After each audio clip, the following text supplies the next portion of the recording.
Delikado sana magkakaso dyan. Ganyan pre. Huh? Ayos yan. Akala ko luno yung Gusto mo na huli yan. Dyan oh! isang biwas lang. Oh! Stang biwas, kuha agad. Ganun na Anong pain mo?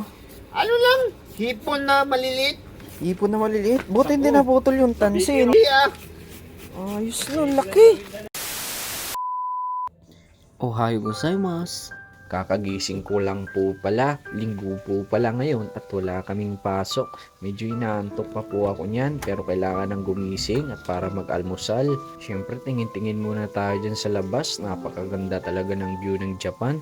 At ayun na nga si paring Richard. Naabutan ko, nagluluto na po pala siya ng pang-almusal. Siya po pala yung palaging nauunang nagigising dito sa amin apartment. Batchmate ko nga po pala si paring Richard at apat po kaming magkaka-batchmate dito sa aming apartment. Nasa labas na po pala ako niyan. Yan yung tapat ng apartment namin at meron po silang mga tinatanim dyan. Hindi ko po alam kung anong tanim. Napakataba po pala yung lupa dito sa amin at kahit ano yung itanim mo ay tutubo talaga kahit pera pa. Yan naman po yung likuran ng apartment namin. At dito nga po pala sa likod nakatambak yung mga basura at naabutan ko nga dito si Rudy. Napakasipag niya. Kakagising ko lang kasi katumuday. Pero mamaya maglilinis din tayo syempre. At natusok pa nga siya ng taga. Taga naman ata ako dito.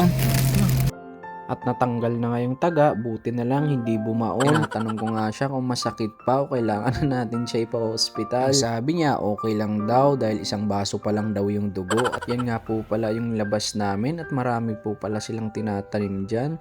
Merong sibuyas, luya, kamatis, tsaka chicharon. Sana mamunga na para mapakinabangan. At ito na nga yung huli ni Manong. Gusto mo na huli yan. Dyan oh! Dyan lang sa ano. Sang ano nga lang eh.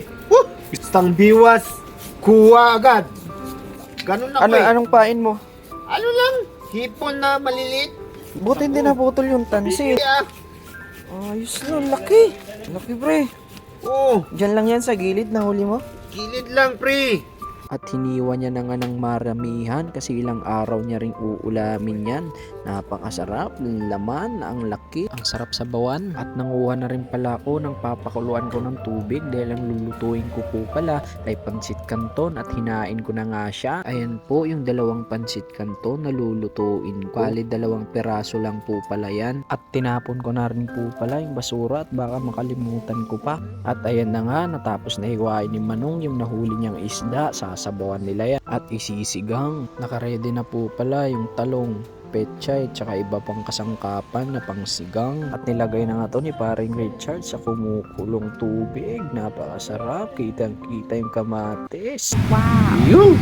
At ayun na nga, kulong-kulo, talagang lamig kayo. At syempre, i-flex rin natin yung pansit canton natin na galing pang Pilipinas. Napakasarap. Salamat nga po pala sa nag-sponsor sa atin. Pansit canton. Isang linggong pansit canton, UTI agad. At nilagyan ko na nga ng sauce at saka powder. Tapos imikos-mikos mo na yan, kaibigan. Kalating oras ko nga po pala yan, minikos-mikos. Ang tagal. Ayun, natapos na rin. Kumuha na rin pala ako ng tinidor, tsaka kutsara, at tsaka plato. Kanin na lang yung kulang. At ayun, yung kanin, nasa gilid lang pala. Nasama pa yung tinapay. Kanino ba yan?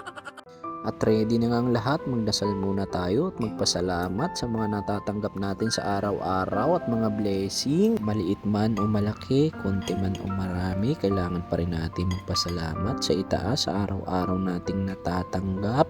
Tapos na rin po pala ako kumain at hinugasan ko na rin po ang aking pinagkainan. At ito nga po pala, itira nilang isda, yung kalahati sinabawan at yung kalahati ay sa ibang araw naman lulutuin. At kung umabot ka po sa dulo ng video na to ay sobrang maraming salamat. Kahit hindi mo na po i-share, mag-react ka na lang po. See you next vlog. Peace!